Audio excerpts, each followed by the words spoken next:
My name is Emily Carter, and I'm 25 years old. I live in a quiet little town where people know your name, your job, your family, your whole life. From the outside, everything about me looks perfect. I have a stable job at a local design firm, a beautiful two-story home, and a husband who adores me. But if you look deeper, past the photos on the walls and the smiles I force in public, you'll see a woman drowning in silence.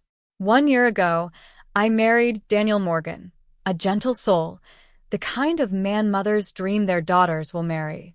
But the truth no one knows, not even Daniel, is that I married him not out of love, but out of pain. It was revenge. Pure, bitter revenge. My ex-boyfriend, Nathan Blake, broke me in ways I never thought possible. I gave him my heart, my trust, my everything, and he threw it away for someone else. When I found out, something inside me shattered. I wanted him to feel the pain I did. I wanted him to see me move on. Fast, strong, beautiful, and wanted. And Daniel, sweet Daniel, was there. He saw me crying outside the art gallery one evening and offered me a coffee and a kind word. He thought he was saving me from heartbreak, but he was unknowingly becoming a part of it. We dated for 3 months. I ignored the voice in my head, the one whispering, "You're not ready." And then one cold evening in December, under fairy lights and snowflakes, Daniel got down on one knee. And I said yes. Our wedding was everything people dream of. White roses, heartfelt vows, candlelight. I smiled for photos, laughed at speeches, danced under stars. But the entire time, my heart remained numb. I told myself I'd learn to love him. That love would grow. But it didn't. Now, a year later, Daniel brings me flowers every Friday. He cooks breakfast every Sunday morning. He writes me little notes and slips them in my pockets. And I can't look him in the eye. He knows something is wrong. He can feel it. One night, he held my hands and said softly, "Emily, I know you don't love me yet, but I'm patient. My love is strong enough for both of us." I wanted to scream, to tell him that I was a liar, that I tricked him into marrying someone whose heart was already broken. But I said nothing. I just nodded and went to bed with tears soaking my pillow. My mother always told me, "Emily, love doesn't always come first. Sometimes it grows over time."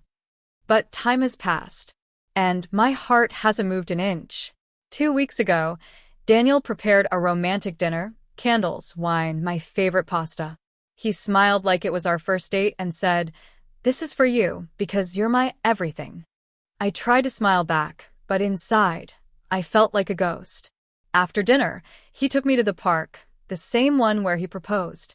He held my hand and whispered, "Remember this place?" I did. And I also remembered how I'd wished Nathan was the one kneeling that night.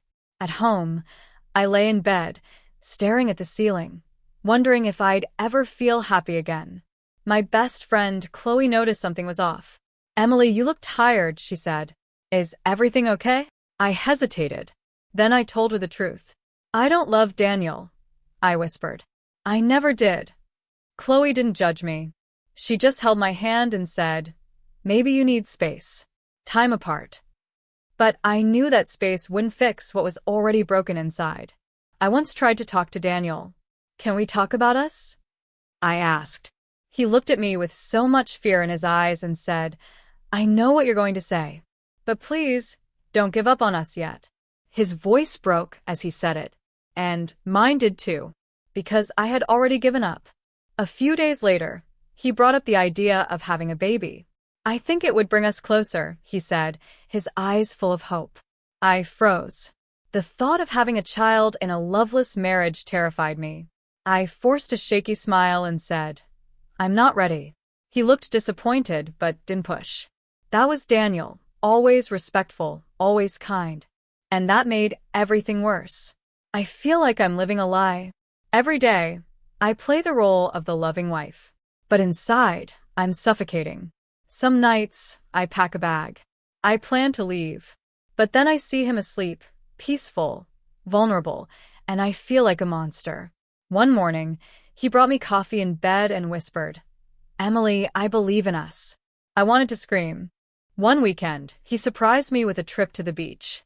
Maybe the sea will help, he said. We walked along the shore, hand in hand, as waves kissed the sand. But I felt nothing.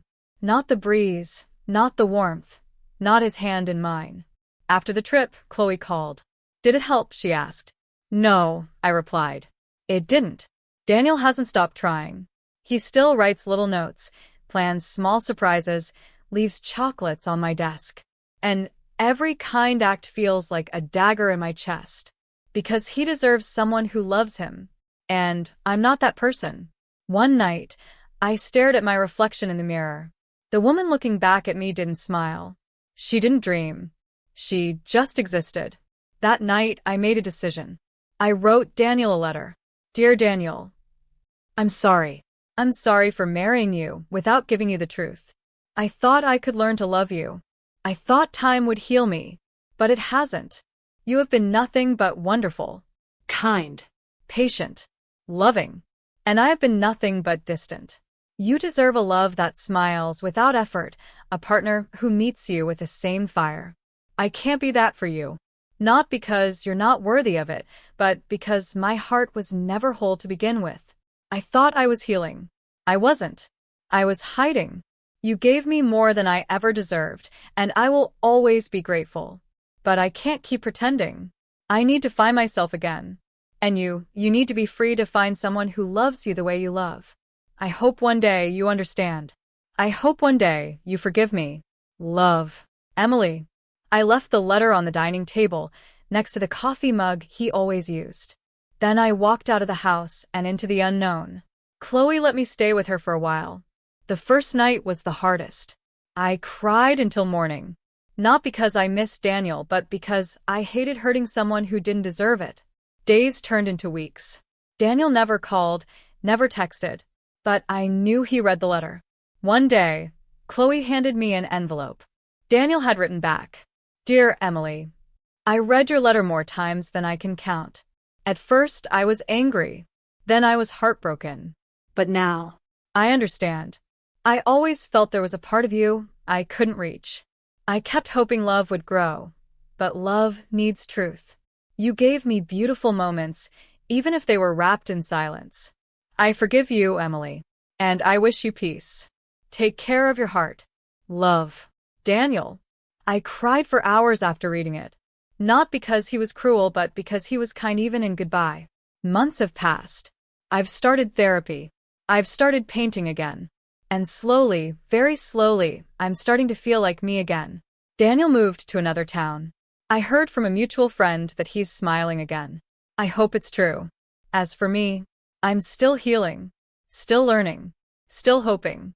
And I want to tell anyone out there who feels lost, don't marry to prove a point.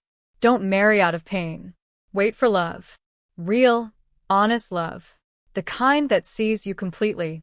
Because living a lie will only break two hearts instead of one. I don't know what the future holds. But I know this. I was brave enough to leave.